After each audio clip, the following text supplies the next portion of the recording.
Thanks, Eloise. And look, it's great to be here today. And what I want to cover is what's the latest trends and outlook in the housing market. First of all, I want to look at the sales market. Then I want to have a look at the rental market, which drives buy to let. And so if we move on to the sales market, look, I think the big story here is there's been a rebound in market activity. Different house price indices are picking this up to different degrees. What really matters here is just how many transactions are there going to be this year, because that drives demand for secured borrowing.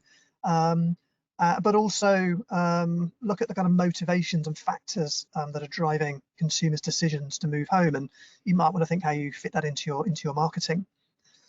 So a chart I've shown before at these events, we track demand for housing. This is the number of people getting in touch with an estate agent about a property that's specifically for sale on Zoopla. We have about 3/4 of all homes for sale at any point in time.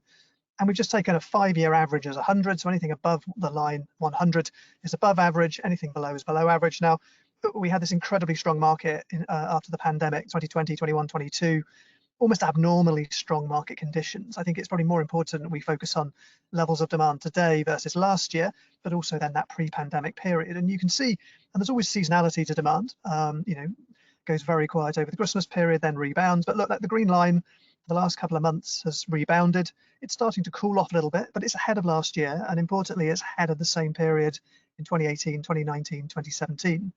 Perhaps what's more important is the number of sales being agreed, because you might have slightly fewer buyers in the market, but if more deals are being agreed, that's important because it shows there's a demand for mortgage applications and to borrow money.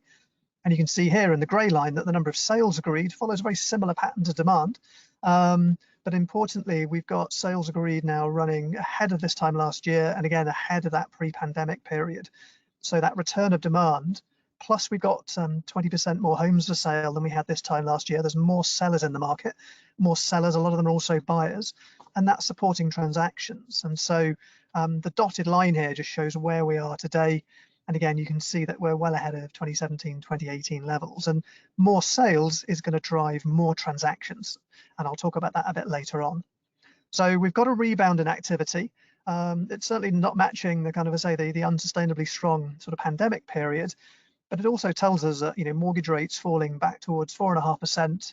They're not really falling much further lower. Mortgage rates of 4 to 5% are kind of consistent with broadly flat house prices and 1 to 1.1 million sales a year. Now, the house price indices are responding to this increase in demand and the increase in sales activity. We've been reporting an improvement in sales activity really since last November. And this just compares our house price index in green to the nationwide, the Halifax, the government's Office for National Statistics house price index. And they're all really starting to align around plus or minus 1%. I think the mortgage industries are interesting. I mean, they did sort of register a much faster slowdown and bigger price falls over the course of 2023, more so than our index and the ONS, which has got cash purchases. Cash buyers are about 1 in 3 purchases, or at least 30% of purchases. And equally, I mean, there's quite a lot of excitement when some of these mortgage indices started to go rebound back into positive territory. Lots of talk of interest rates being cut. There's almost an expectation that house prices were back on the up again. It's sort of what we expected, really, that actually there isn't going to be a massive rebound in house prices. There's going to be a rebound in activity and sales, which is positive for everyone in the industry. But actually, we don't really want house prices taking off. And I think there's a number of reasons why house prices aren't going to take off. But we think house prices are going to be broadly flat over the year ahead. There's obviously more than one housing market in this country. Trends in the housing market will vary from right the way across the UK. So there's 2 maps here with different ways of looking at house price inflation. The map on the left looks at house price inflation over the last 3 years to 2024, more or less the pandemic years. And so anywhere that's red on there, house prices went up by 18+% over those 3 years. Anywhere that's blue on there, cooler markets, house prices have risen by less than 8% over those pandemic years. So again, despite that huge boom in house prices over the pandemic, it wasn't a uniform picture. It was house prices went up the most in areas where there was good affordability and or people were looking to move to, which is why, again, Wales, big parts of the Midlands and the north of England, down in Cornwall there, saw above average house price inflation, whereas in London and its hinterland, up in the northeast of Scotland around Aberdeen, where the oil price still has a big impact on the local economy, and they saw much weaker growth. Roll forward to today's date, to this January, and the map on the right-hand side shows year-on-year house price inflation. So look, the whole house price growth has slowed to close to zero. Anywhere that's blue on this map on the right, or dark blue or light blue, house prices are falling year on year, and it's very much constrained to the south of England, all the way there from Norfolk right the way down to Cornwall, across through Northamptonshire, Bristol. But interestingly, London prices are flat in London, and part of the reason for London house prices sort of holding up better and not falling as much is because they just didn't rise as much over the pandemic. I think a lot of these slightly above average, still pretty small year-on-year price falls of 2 to 3% in those darkest blue areas, that's really people who moved out for the pandemic, pushed prices up. Now there's less of a move outwards, and so prices are coming off the boil as mortgage rates and borrowing costs go up. Across the rest of the country, in areas that are red and orange, house price inflation is positive, largely because affordability is still okay. House price to earnings ratio in line with the long run average. There's no need for prices to fall. And again, our house price index saw no house price falls year on year in Scotland over the whole of the last year. So, affordability, house prices do vary right across the country. And so I still think it's a buyer's market out there, but house prices are firming. The rate of price falls is slowing, but buyers have still got a lot more choice, 20% more homes for sale. We're back to pre-pandemic levels of homes for sale. And this is a measure that we look at the percentage of the asking price being achieved. The black line is London, the southeast, where those price falls are concentrated. So, last November, sellers were having to give a discount of about 5.5%. Well, sellers were getting about 5.5% off or below the asking price. That's narrowed now to closer to 4% off the asking price. Across the rest of the UK, which on those previous maps, house price growth has not been so negative. There too, we're seeing a slight improvement in the percentage of the asking price achieved, back in line with sort of levels we saw before the pandemic. So the key message here is market conditions are improving enough that buyers and sellers are willing to agree deals. That's why we've got more sales being agreed. But again, I don't think the market could really sustain a big pickup or a sort of an above average pickup in house prices this year, because the market's still adjusting to the impact of higher rates. What's most important here is transaction volumes, and this chart shows the long run number of housing transactions across the UK in millions, a long run average being 1.2. Last year in 2023, we got down to 1 million, which was sort of the lowest since the post-global financial crisis period of 2008, 9, 10, 11, 12. And then we're going to have a rebound this year to 1.1 million, which is 10% up on last year, which is going to be positive for transaction volumes and for home purchase mortgage lending.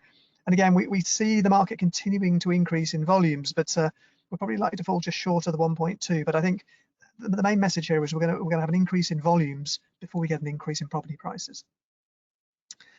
And in terms of the sort of key groups that are moving, we do a survey, or our Zoopla business does a survey of consumers. 16% of the population want to buy a property in the next 2 years. And when we say to these people, who are you? Over a third are first-time buyers. So the first-time buyer market remains really important. We've seen a lot of improvements in affordability for first-time buyers, but those mortgage affordability and stress testing rules and loan-to-income flow limits do have an impact on first-time buyers. So you do need to have an average or above average income. You've got to have saved up a decent deposit or be getting it off friends and family. Nearly 40% of people want to move to a bigger home. I think there's a growing tie-up now between people who want to move to a different location. So a third of people want to move to a different location, and 12% of people are looking for a particular feature from their home. And there's a real overlap between people looking for features, people moving to a different location, either moving out of their area, linking to the people wanting a bigger home, because affordability and value for money remain a challenge. And so we're starting to see these factors sort of have an impact on how people are making their decisions, how far they're looking to buy a property. If we look on Zoopla now, half of buyers, or a growing number of buyers in the south of who live in the south of England, are looking to move more than 10 miles away from where they live today. Down trading, it was always been small and remains small, but important part of the market. So 14% of people wanting to move to a smaller home. So really in the sales market, we've avoided a big house price correction. Market conditions are improving. House prices aren't going to take off. We're going to see more transaction volumes. And I think affordability is going to continue to frame how people think about the demand to move home and buy a new property with a mortgage. Now, turning to the rental market, and the real story in the rental market has been one of just very strong demand and a lack of supply. And so when we look on Zoopla as to how many homes the average estate agent has to rent out, Before the pandemic, it was averaging about 17. It fell as low as 7 when the rental market was just really, really strong as the economy reopened after the pandemic in 2022. It's recovered slightly, but we just haven't been seeing the levels of new investment coming in, particularly from private landlords. We've got more supply coming through from corporate landlords, but they only impact a sort of small proportion of the rental market. So we still have as a relative scarcity of supply of homes for rent. And that's for two reasons, really. The overall size of the private rented sector has not changed since 2016. We've been stuck at 5.5 million rented homes for the last 7 years. And that's largely to do with tax changes in 2016. A lot of landlords sort of revisiting their portfolios, some downsizing, rationalising, paying down debt, or leaving the sector altogether. And so the supply side is improved, but it remains a constraint on the market. On the demand side, we've just had an incredibly strong amount of demand for rented housing. And so this chart shows the number of inquiries we see per home for rent. And before the pandemic, it was averaging about sort of 7 to 8, 9 inquiries per home for rent.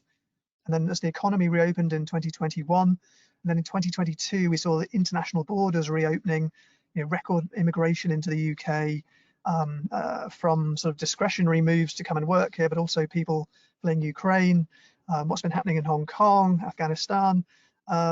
Plus, we had a very strong labour market. And then over 2022, we saw higher and higher mortgage rates for home buyers hitting first-time buyers, more of them staying in the rental market. And so we've had this just incredibly strong period, almost again of above average, abnormal demand for rented housing. Now, that's cooled. We're down to 15 inquiries for rented property, but that's still a lot of competition. And a lot of that competition is because we haven't seen a recovery in supply. And what that means is that affordability pressures are building as rents rise. Rental growth has been running ahead of earnings for the last 2 years now. And we look at rental affordability, rents as a percentage of average earnings. You can see that over time, there's a pretty consistent relationship between the two, but it does fluctuate around this long run average of just under 28%. And just at the moment, at the end of 2023, we were close to 30% of average earnings for not just a single person, but for 1.2 people renting a property as a proportion of rent. We think rental growth is going to slow to 4 to 5% this year, but earnings are going to sort of probably slow more than that, which is why actually this sort of affordability pressure is going to remain a constraint on the market over 2024. And that's why we think rental growth is going to slow as more and more renters simply can't afford to keep pace with rents going up.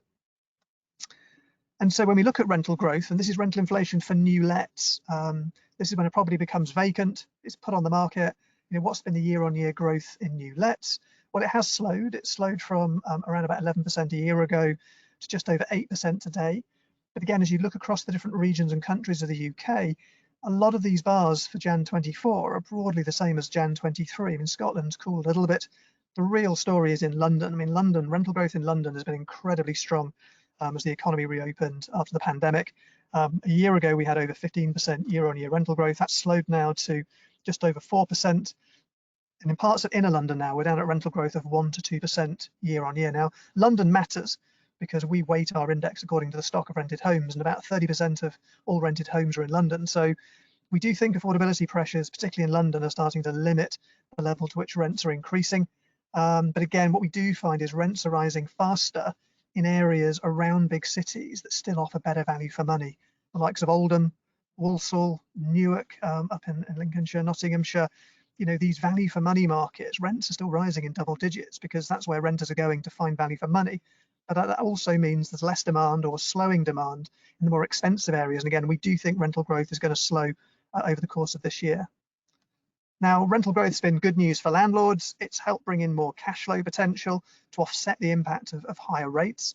But that's only some partial relief for landlords. So if we look at the profile of landlords, this is some estimates we did based on the latest government private landlord survey, but we think roughly 40% of landlords have got no mortgage at all. So higher rates are less of a challenge for them, but they're still facing other costs going up, such as insurance and other things. We have about a third of landlords with lower loan-to-value mortgages of less than 50% loan-to-value. But as you'll see in a minute, it's these landlords with higher loan-to-value mortgages, over 50% loan-to-value. They're the people who are really feeling the squeeze from higher mortgage rates.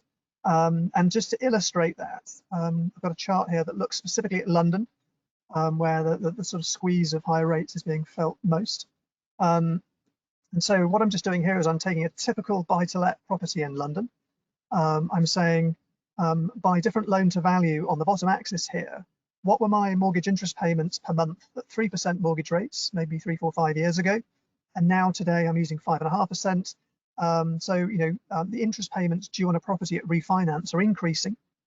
The property's kicking off just over £2,000 per month in rent, so that's good news. But obviously lenders have got interest cover ratio requirements. So, they want typically for a higher rate taxpayer, I'm assuming here, they want the rent to be 145% of the maximum interest payments. And that's what this green dotted line is. And what this basically means is in somewhere like London and other parts of the south of England, if you're a landlord trying to refinance at higher rates and you've got a sort of over 60 LTV mortgage, you're probably going to have to put in more equity or may potentially sell the property or sell a property in your portfolio to inject more equity, because it really means that 50 loan to value is the sort of maximum level of LTV that you could get to work in London. If I were to do this in the northeast of England, the northwest of England, it's a similar profile, but the interest cover ratio would actually still cover sort of 70% loan to value lending. But this is one of the reasons we're seeing around about 1 in 10 homes for sale on Zoopla was formerly rented out. Roughly speaking, 2/3 of those properties do get bought by an owner occupier. About 1/3 are bought by a landlord and stay in the rental market. But it's also a reason that we're seeing, an about slightly above average proportion of sales happening in London, the southeast, where this sort of refinancing pressure is greatest for landlords. So as a quick canter through sales and lettings market, I guess just to recap on the outlook, we think house prices are going to be broadly flat over 2024. That difference between the north and the south is going to remain entrenched, but overall going to be around about 0%. We're going to see sales volumes increasing by up to 10% this year to 1.1 million. But again, I think the south of England, we're going to see very low levels of nominal house price growth for the next 2 or 3 years, just as affordability resets. We're really relying on incomes growth and earnings growth to reset housing affordability, because house prices haven't fallen, and we're assuming that mortgage rates remain in the 4 to 5% over 2024. On the buy-to-let market, the rental market, we think rental inflation is still going to be positive, but it's going to slow to 4 to 5%, supported by that lack of supply. Demand is cooling, but we're still above the pre-pandemic levels for demand. We're a long way through this kind of consolidation of the rental markets. There's still going to be some landlords selling at the margins, but what we're really seeing is 20% of private landlords own half of all rented homes. So professional landlords, limited companies, people who see it as a business and a cash flow business, they're the people who are going to still have the demand for buy-to-let borrowing to help grow their business. Because really rental investment is a cash flow business. And I think we're just transitioning from kind of 2000 to 2016 period, all about house price growth and leverage to drive return, to now one of rents track earnings over the long run. It's what every pensioner wants. And that's how we're seeing the shift in investment. So overall, a better outlook, but we still have to contend with affordability pressures. Again, mortgage rates remaining in that 4 to 5% range. But there's business to be done, and I think it's really thinking about individual clients' motivations when you talk to them, and also look to win new business. Thank you very much. Back to you, Eloise.